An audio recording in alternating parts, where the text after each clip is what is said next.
करने का।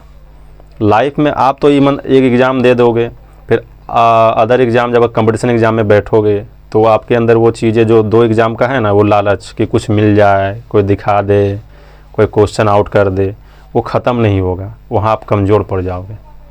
ठीक है, इसलिए ये ईमानदारी से देना वो चीज़ें बहुत बहुत बेनिफिट करेगी आपके लाइफ का।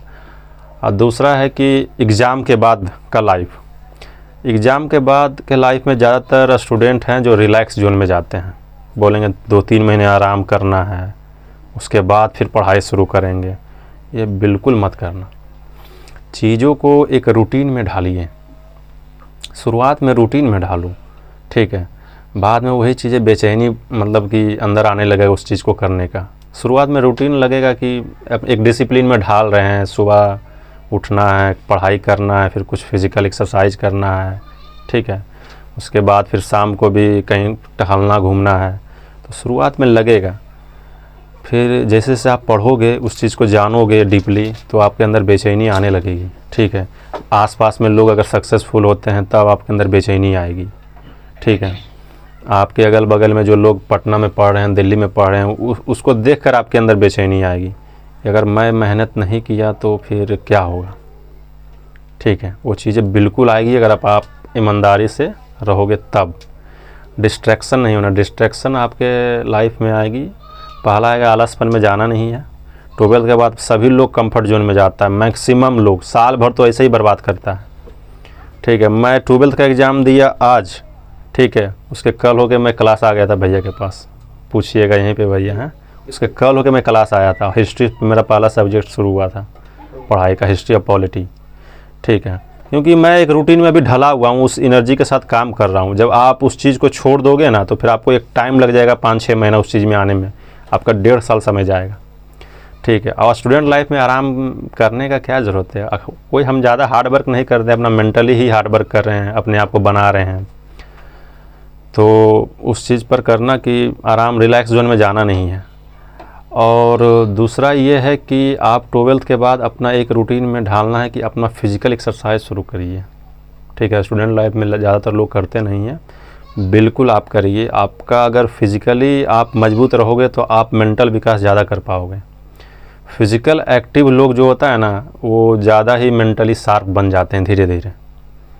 ठीक है, ये चीज़ जाने। जो लोग अगर फिज़िकल एक्सरसाइज नहीं करते हैं ना, तो उनमें कहीं ना कहीं वो आलसपन, वो सुस्ती दिखेगा आपको।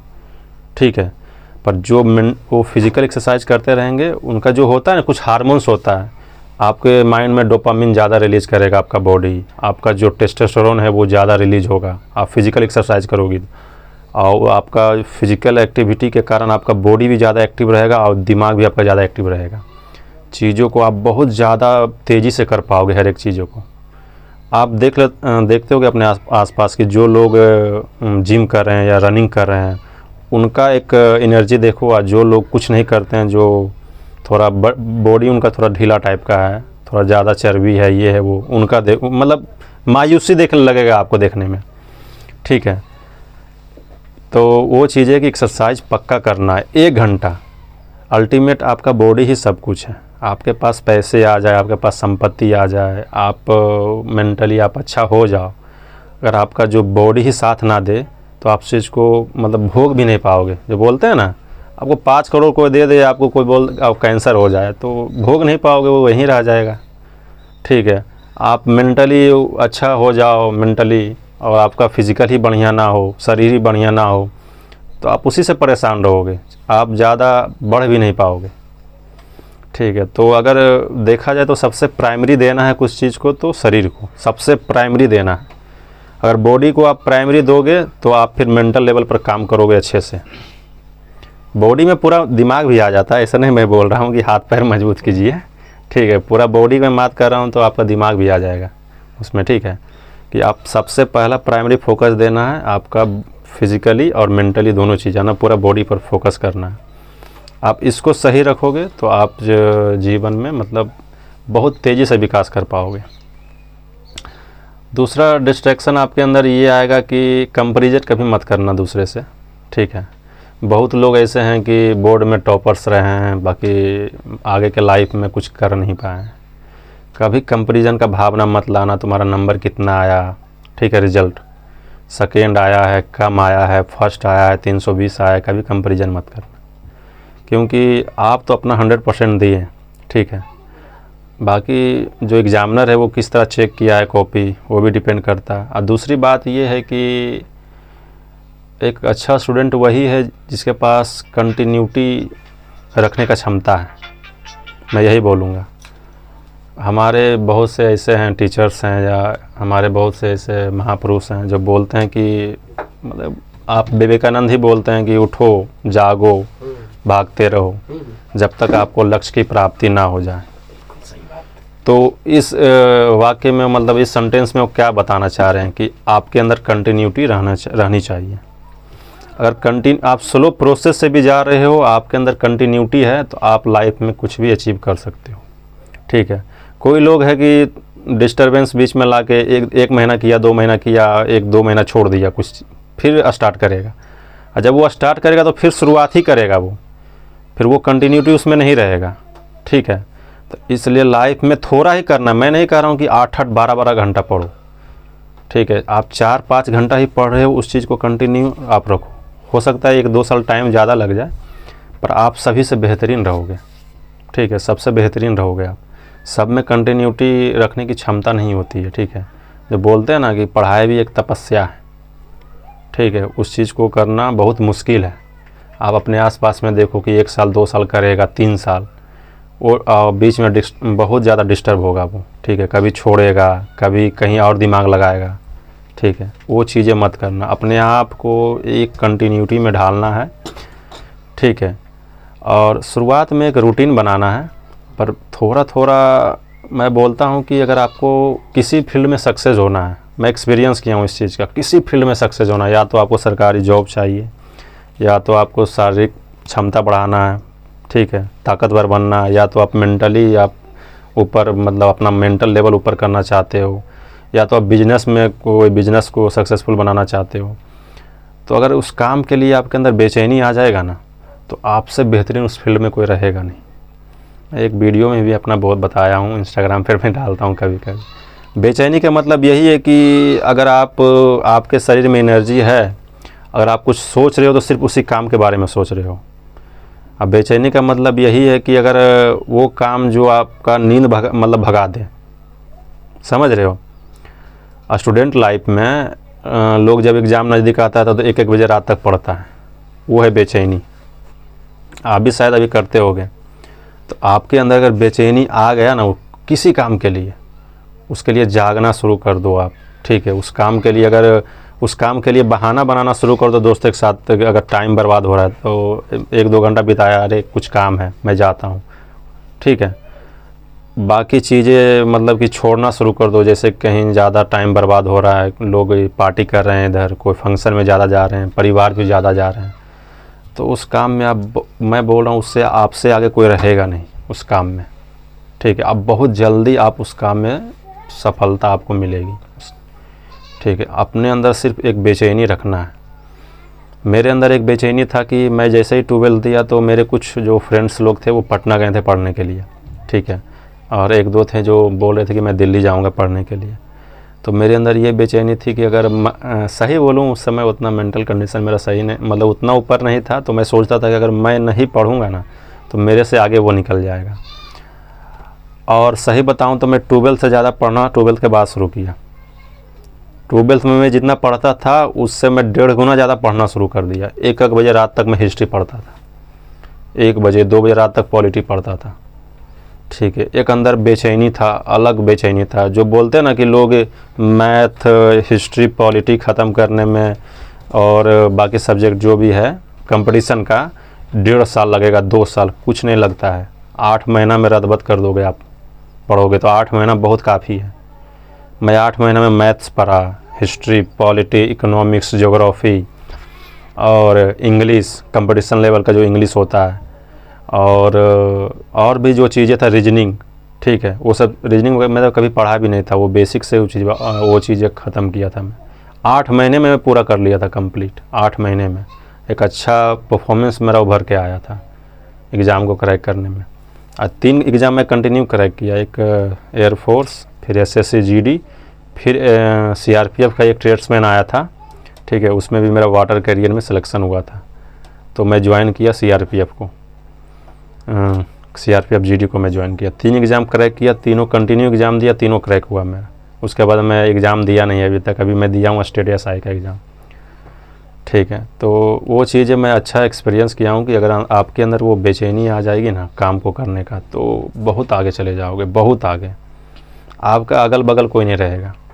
पता है लोग अभी समाज में, पता है लोग सिर्फ थोड़ा सा वीडियो देख के मोटिवेट हो जाते हैं, ठीक है, चीज़ों को एक डिसिप्लिन के साथ करते हैं ना, बोलते हैं एक डिसिप्लिन में रहना है, सुबह उठना है, खाना खाना है, उसके बाद पढ़ाई करना है 11 बजे तक, फिर 11 से 1 खाना खा के थोड़ा सोना है, फिर शाम में थोड़ा बहुत पढ़ाई करना है, फिर खाना वगैरह बनाना है, सो जाना है। वो एक डिसिप्लिन में काम हो रहा है। पर डिसिप्लिन में करोगे तो सभी के साथ चलोगे आप, जितना लोग पढ़ाई कर रहे हैं उतना वो सबके साथ ही रहोगे, उससे आगे नहीं निकल पाओगे। पर जिस दिन डिसिप्लिन छोड़ोगे चीज़ों को, मतलब कि आप बहुत ज़्यादा कितना भी करो तो आप अंदर से सेटिस्फाई नहीं होगा, उस दिन जो अगर छोड़ दिए तो फिर आप हर एक चीज़ में आप सफल हो जाओगे, ठीक है, जो आप करना चाह रहे हो, जिस फील्ड में आप हो। और दूसरा चीज़ है कि आपका मेंटल लेवल कैसा होना चाहिए। अभी मैं देखो, मैं जहाँ तक जानता हूँ कि समाज में जो पारिवारिक मुद्दे होते हैं, गांव शहर जो भी हो, अगल बगल में आप देखते होंगे कि एक परिवार में बनाव नहीं है। आपके रिश्तेदार हैं, चाचा हैं, मौसा हैं, मामू हैं, देखा खुद मतलब एक दूसरे से जल रहे हैं। आप महसूस करते होगे कि अगर आप आगे निकल रहे हो, चाहे कुछ भी हो, तो देखना नहीं चाह रहे हैं एक दूसरे को, तो उस चीज़ में कभी फंसना नहीं है, ठीक है। वहाँ कहीं ना कहीं आदमी जलन ईर्ष्या का शिकार रहता है, ठीक है, कभी मत फंसना है। जीवन में हमेशा एक चीज़ याद रखना कि अगर आपका मेंटल, मतलब कि जो भी आप मेंटली जितना काम कर रहे हो सिर्फ अपने ऊपर कर रहे हो, सिर्फ अपने ऊपर, कहीं दिमाग और नहीं लगा रहे हो, तो आप मतलब अपने आप को बहुत ज़्यादा इम्प्रूव कर लोगे। जो बोलते हैं ना कि दिल से साफ़ आदमी कौन होता है, तो दिल से साफ़ आदमी वही होता है जो पूरा अपना दिमाग अपने ऊपर ही लगाता है। सिर्फ दिल से साफ़ आदमी वही होता है जो पूरा दिमाग अपने ऊपर लगाएगा। बाकी जब लोग मिलेंगे ना तो बहुत अच्छे से बातचीत करेगा, ठीक है। जैसे दिमाग डाइवर्ट कब होगा, जब आप उसके बारे में सोचने लगोगे, बगल पड़ोसी के बारे में, अपने रिश्तेदार के बारे में, अरे हमारा मौसेरा भाई ऐसे सोचो, ऐसे करो। उस चीज़ को आप ज़रूर देखिए, अपने समाज में फील कीजिए, ठीक है। और हमेशा जीवन में याद रखना कि तुम्हारे बारे में कोई कुछ भी बोले, कितना बुराई करे या तुम्हारे साथ कुछ गलत भी कर दें, हद से ज़्यादा नहीं कह सकते हैं, पर वो बोलता है आपका शिकायत कोई कर रहा है, आपका कोई बुराई कर रहा है, कोई कुछ भी करे, फिर भी आप उसको प्रेम से ही बात करना उससे, और प्रेम से ही रहना। कहीं ना कहीं आप किसी का शिकायत करते हो, किसी के बारे में बुरा सोचते हो, या सोचते हो कि वो मेरे से जल रहा है, वो कुछ भी सोच रहे हो किसी के दूसरे के बारे में, तो कहीं ना कहीं अपना टाइम भी बर्बाद कर रहे हो, अपना फोकस भी हटा रहे हो खुद से, और अपना एनर्जी भी लॉस कर रहे हो। और जिस दिन वो फोकस खुद पे आ गया, ठीक है, तो आप अच्छा इंसान भी बनोगे मेंटली फिज़िकली, अब बाद में फाइनेंशियली भी अच्छा बन जाओगे, ठीक है। और कोशिश करो कि अपना व्यक्तित्व अच्छा बनाओ। जैसे समाज चल रहा है वैसा बिल्कुल मत चलो, ठीक है। समाज चीज़ें को बोल रहे हैं ना कि एक दूसरे को सिर्फ देख रहे हैं और वही कॉपी कर रहे हैं जो हमारे पूर्वज करके गए हैं, ठीक है। कभी उस चीज़ को कॉपी मत करना, अपना मेंटल स्तर ऊपर करो, चीज़ों को समझो, सामाजिक रूप से भी समझो, समाज में ट्रेंड क्या है अभी उसको जोड़ो, थोड़ा सच्चाई से जोड़ो, सच्चाई से मतलब स्पिरिचुअल से जोड़ के देखो, ठीक है, तो चीज़ें ज़्यादा क्लियर होगी। आप समझे। जैसे मैं अपना वीडियो में एक बात बताया था कि लोग मतलब कि परिवार में इतना बोलते हैं ना कि दूरियां क्यों बढ़ रही है, तो दूरियां बढ़ने का कारण है कि परिवार में जो लोग, परिवार के जितने लोग सभी हैं ना, वो चाहते हैं, इंटेंशन खोजते हैं कि अगर मैं किसी का घर जाऊं तो मतलब कि ज़्यादा रिस्पेक्ट मिले, ठीक है। कोई अगर फाइनेंशियली आगे निकल रहा है परिवार में तो जलन आएगा उसमें, ठीक है। और वही जलन के कारण लोग इमेजिन करने लगेंगे कि अरे वो आदमियाँ खाली बोलो मीठा मीठा, ठीक होगी, बाद में होकर मतलब कि बहुत हरामी आदमी है। आराम सही बता रहे हैं। अब वही चीज़ वह इमेजिन कर करके न मतलब कि दूरियां बढ़ा लेता है। लोग कंपटीशन करने लगते हैं परिवार में, बगल का नहीं देखेगा, दूसरा कंपटीशन करना है तो अंबानी भी एगो देश में आदमी है, ठीक है, करो फाइनेंशियली कंडीशन उससे, आपको अमीर बनना है तो नहीं, वो करेगा परिवार में ही कंपटीशन, हमारा चचवा आगे निकल गया। और वही चीज़ वह कंपटीशन कर करके परिवार में दुनिया बढ़ जाता है। और कंपटीशन पता है किस चीज़ का करता है, वही कुछ प्रशंसा पाने के लिए, कि हम अगर परिवार के बीच में जाए ना तो सभी लोग हम ही को देखे, अरे देखो ये आगलखिन फलना बहुत पैसा वाला आदमी है, ठीक है, वही चीज़ के लिए प्रशंसा, मतलब वही ढूंढने के लिए। और वही प्रशंसा में पता है क्या खोजता है, थोड़ा शांति मिले मन को, समझ रहा है, सभी जगह उसी चीज़ में नहीं। अगर आप सेक्सुअली बात करो, आप अगर फाइनेंशियली बात करो, ठीक है, आप कोई भी टॉपिक पर लोगे चलोगे ना कहीं वो चीज़ मन से ही जुड़ा है, ठीक है। तो मैं बोलूँगा कि सबसे पहले इसको मजबूत बनाओ, शरीर के साथ इसको भी मजबूत बनाओ, ये दो कॉम्बिनेशन आपको बहुत ऊपर तक ले जाएगा। और इसको मजबूत बनाने का मतलब ये नहीं है कि ढीठ बनना है, ठीक है, चीज़ों को समझना है, ठीक है। आप जैसे आजकल जैसे कि परेशान हो जाते हैं गर्लफ्रेंड बॉयफ्रेंड में, ठीक है, गर्लफ्रेंड के चलते ज़्यादातर लड़के परेशान हो जाते हैं गर्लफ्रेंड के चक्कर में, ठीक है। तो उस चीज़ को जो आपके लाइफ में होगा तो आप उस चीज़ को देखो, पर मैं बोलूँगा कि उस चीज़ से कुछ सीखो, ठीक है। नहीं, एक एटीट्यूड बोलता है कि हैशटैग एटीट्यूड बॉय अभी इंस्टाग्राम पे चलता है, ठीक है, तो नहीं मिल में तो कोई और मिलते है, तो भाव नहीं दे में तो कोई भाव देते हैं, तुम देखता होगा इस चीज़ को।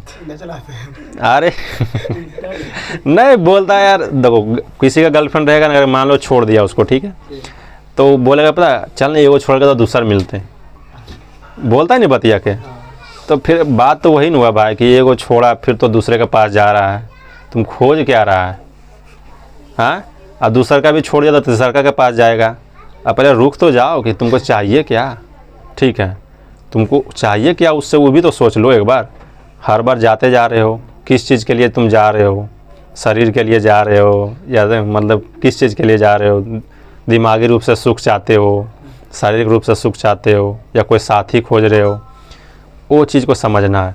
और पहला बार में अगर समझ गए ना, सबसे बड़ा डिस्ट्रैक्शन होता है सबसे ज़्यादा 19-20 साल के बाद सबसे ज़्यादा डिस्ट्रैक्शन बोलता है ना स्टूडेंट की लाइफ में आता है, तो सबसे ज़्यादा लड़कियां आती हैं, ठीक है, क्योंकि उस समय हमारे जो बॉडी का हार्मोन्स पीक पे होता है, समझ गया। तो सबसे ज़्यादा मैं बोलूँगा कि उस चीज़ को समझो, उसमें तुम्हारा स्पिरिचुअल वगैरह ये सबसे ज़्यादा पढ़ोगे ना। स्पिरिचुअल का कुछ अलग चीज़ नहीं है, स्पिरिचुअल वही है जो समाज का जो पर्दा है ना वही उठाता है और कुछ नहीं।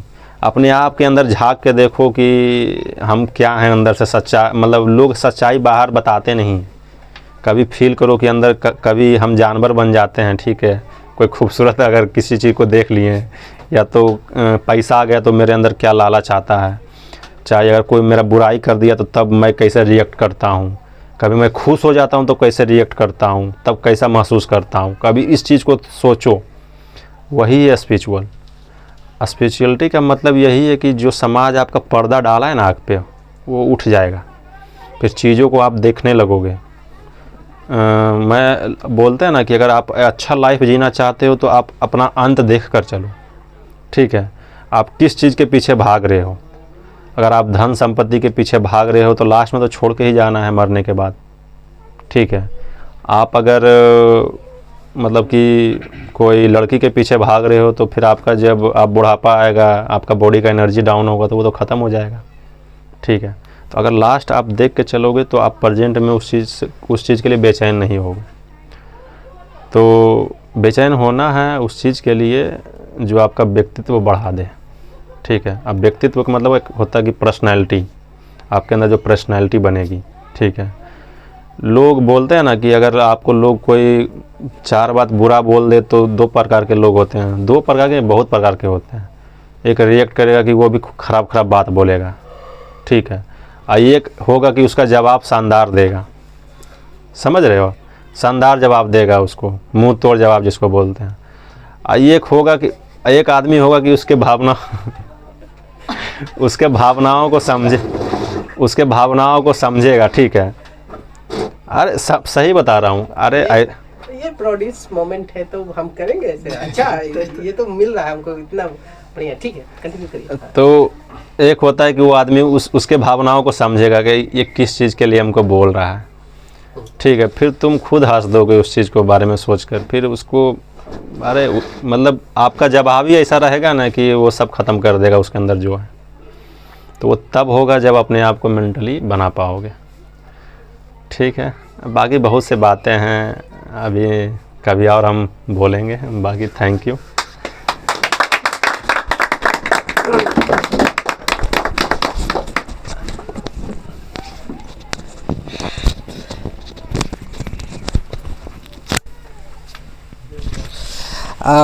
A very huge respect and proudest moment has been given to Shivam by us. So once again, give a big hand for Shivam because of this much words has been put by Shivam. Okay. So for Shivam, I want to say a shayari in Hindi. Okay.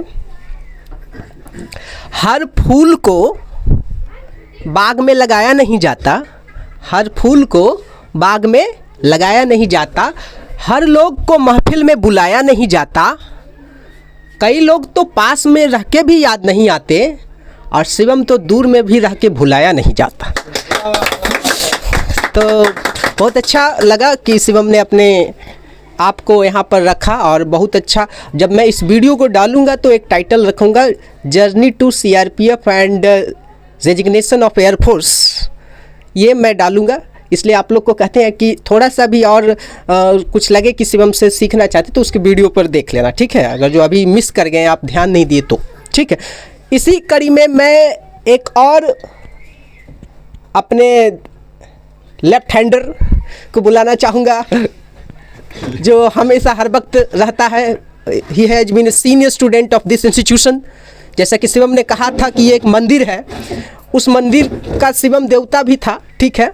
लेकिन ये देवता कहीं और चले गए, कहीं और चले मतलब अपनी कर्तव्य को पूरा करने के लिए गए।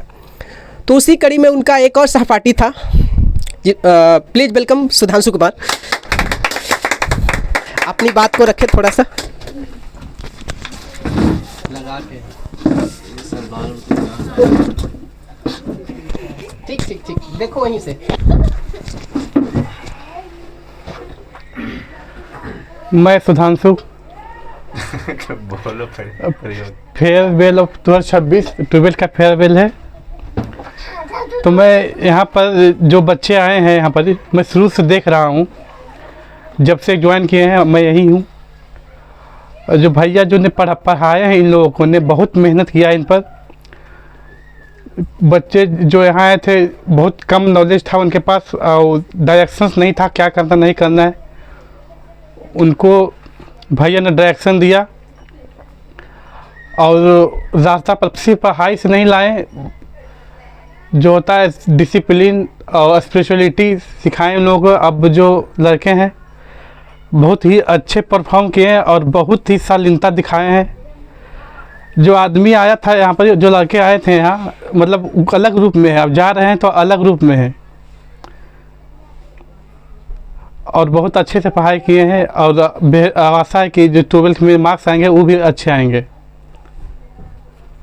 अब मैं ये कहना चाहूँगा कि अभी तो पढ़ाई किए अच्छी बात है, और 12th के बाद भी जो पढ़ाई करेंगे, सभी लोग से निवेदन है कि प्लीज़ पढ़ाई करेंगे, कंटिन्यू करेंगे और बेहतर करेंगे। जो भी लोग हैं यहाँ 12th के बाद तैयारी करेंगे, कंपटीशन की तैयारी करेंगे। बोलिए। और थोड़ा रिलैक्स होके आराम से वो बोलेंगे वो खुद। और अच्छी बात है, जैसे कि जैसे कि मैं कहना चाहता हूँ, टॉपिक जो पढ़ाई है, हर चीज़ लोग करते हैं। हम कहना चाहते हैं कि खाते हैं, पीते हैं, रील्स देखते हैं, मोबाइल देखते हैं, मूवी देखते हैं, पढ़ाई क्यों नहीं करना चाहते हैं? शिकायत है हमसे, मतलब कि सबसे, कि पढ़ना भी चाहिए। पढ़ाई जो है जीवन को आगे ले जाता है। ये बोल रहा है, बाकी सब हंस रहा है, ये गलत बात है। मैं पहली बार बोल रहा हूँ हेजिटेट के कारण। जय हिंद, जय भारत। छोड़ दीजिए।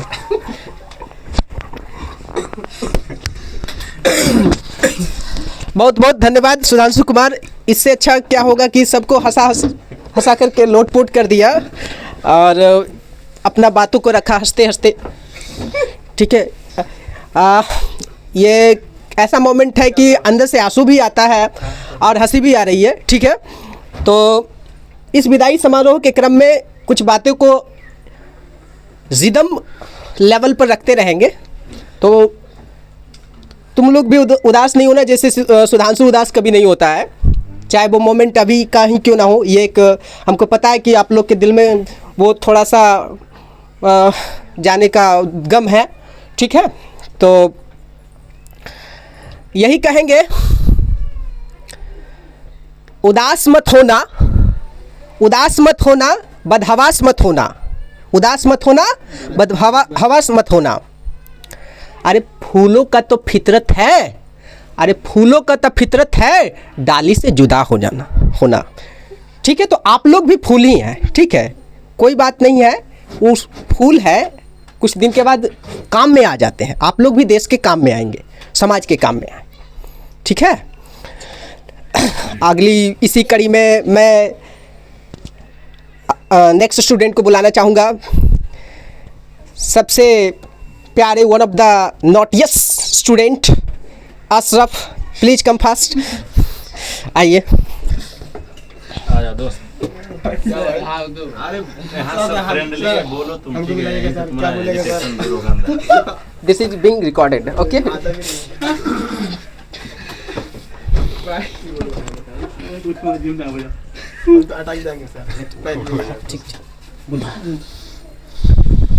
बता दिए सर, क्या बोलेंगे अभी, पहले बता दिए। Yes sir.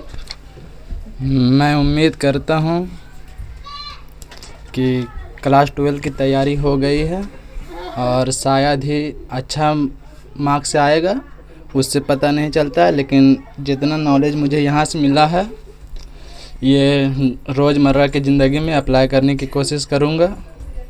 और बहुत सारे ऐसे ऐसे बात हैं जो मैंने अपने आँखों से देखा है, और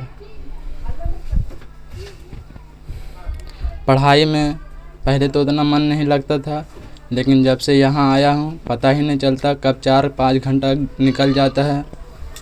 और सर भी है जो थोड़ा फ्रेंडली है, पूरा दोस्त की तरह व्यवहार करते हैं और अच्छे से समझाते हैं, और पता ही नहीं चलता कि हम टीचर के पास आए हैं, लगता है कि एक दोस्त के पास हैं, और अच्छे से पढ़ाते हैं।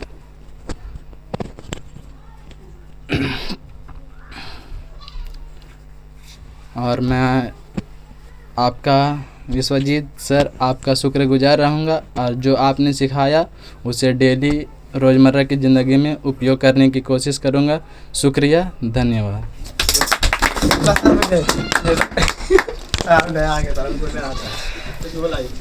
नाउ अभी मैं आपको सुना रहा था अशरफ को, जैसा कि अशरफ ने अपनी बातें को रखा, ये भी बहुत अच्छे तरीके से रहा। मेरा छोटा भाई जैसा, फ्रेंड जैसा, जो भी कह लो, मतलब we have connected this much body to body and individual things, emotion could be shared like that one, okay? So अभी इसी कड़ी में अपने एक नए होनहार मेहनती स्टूडेंट्स को बुलाना चाहूँगा। मेहनती स्टूडेंट जो है, उसके लिए बुलाने से पहले मैं इतना बोलूँगा कि वो एक ऐसा लड़का है जो बहुत ज़्यादा मेहनती है, और उसको देख करके लगता नहीं था कि इस लेवल पर वो पहुंच जाएगा इतना मेहनत करके। ना पर्सनालिटी से ऊपर से देखने में लगता है, बट अंदर में जो उसके पास है वो लाखों करोड़ों का है। वो बहुत तो कम लोगों के पास है, ऐसा नहीं है कि सबके पास वो मिल जाएगा। खैर उसके बारे में और कुछ बोलेंगे, लेकिन अभी बुलाने से पहले यही कहेंगे, मेरी बात एक और रहेगा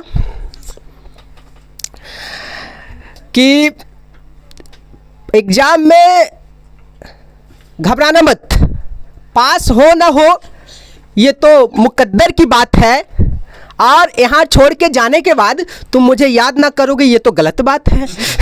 तो प्लीज वेलकम चंद्रपाल कुमार, कम ताली। पहले आने दीजिए उसके बाद। अरे कुछ बोलेगा, कम कम। अरे बाबू कुछ बोल देना है, आज के दिन हम लोग ही तो है, थोड़े ही सब कुछ। ये बोला कि नहीं? तुम्हारा चेहरा आना चाहिए, ठीक है? मैं वीडियो डालूंगा ना, तो इसलिए टेंशन क्या लेना, वहाँ पहुँच जाए ना। कोई नहीं।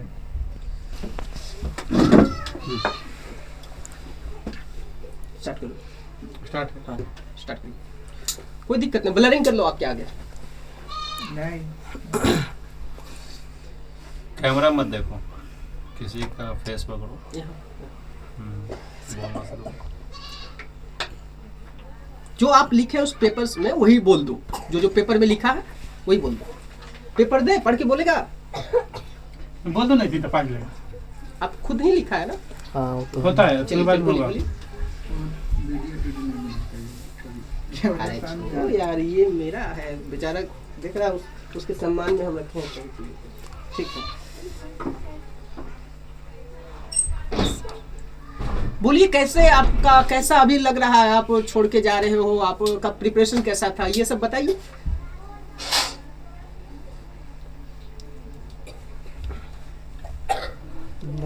बोलो जय हिंद जय भारत। अच्छा कोई दिक्कत नहीं, आप नाम एक बार बता मुस्कुरा दो। दो कैमरा के साथ। नाम बता दो, बाकी सर का नाम ले लो। और मेरा नाम चंद्रपाल कुमार है, जो कि 12th क्लास का स्टूडेंट हूँ, आर्ट्स क्लास का छात्र हूँ, जो हम विश्वजीत सर के यहाँ पढ़ते हैं। हाँ पढ़ते हैं, और यहाँ से अच्छा और आज जो 31 जनवरी है, जो आज का हम लोग का लास्ट दिन है, और हम लोग आज के बाद क्लास नहीं आएंगे, एग्ज़ाम देने जा रहे हैं।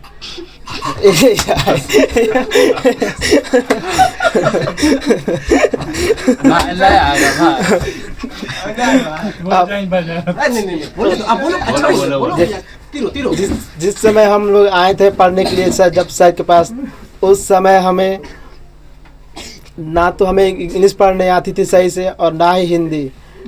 तब हमें सर ने अच्छी तरह से पढ़ना सिखाया और लिखना सिखाया। उस दिन से हम लोग कंटिन्यू क्लास आते रहे और आते रहे, और हमें बिहार बोर्ड की तैयारी मात्र 6 महीनों में सर ने करा दी। इसलिए मैं सर का अभी स्वागत करता हूँ कि सर ने हमें अच्छी शिक्षा दी, और आगे की क्लास हम 12th के बाद चालू रखेंगे। जय हिंद, वंदे मातरम। बहुत अच्छा, बहुत बढ़िया। देख लिया, अभी ये लड़का बोल नहीं पा रहा था, लेकिन बोला, तो ये बोलने वाली बात है। उसी प्रकार हर सब्जेक्ट में भी ऐसा ही कर रहा था शुरू में, लेकिन जब पढ़ा तो अलग ही लेवल का था, और मुझे पूर्ण विश्वास है कि एक बहुत ही अच्छा मार्क्स लाएगा और अच्छा करेगा एग्जामिनेशन में। एक बार ताली बजा दो चंद्रपाल के लिए, ठीक है? अब मैं अगले विद्यार्थी को बुलाना चाह रहा हूँ, जो बहुत ही टेक्निकल माइंडेड स्टूडेंट रहा है। हर तरीके से कई बार टेक्निकल प्रॉब्लम भी आता था, जैसे कहने का मतलब लैपटॉप में, मोबाइल में, कैमरा में, तो वो कई बार मदद किया, प्लस में साइंस को भी टेक्निकल वे से पढ़ा है, ठीक है? तो बहुत अच्छा, दिल का बहुत स्वभाव का भी जैसा होना चाहिए वो है, ठीक है? तो मैं इस बार बुलाना चाह रहा हूँ मिस्टर साकिब कुमार को। Sakib Kumar, please come first.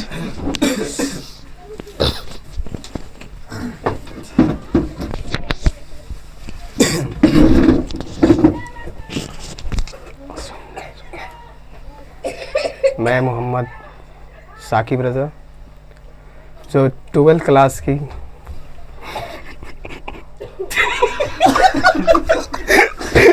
बहुत बढ़िया सा है सर और सोच कट सर कट कीजिएगा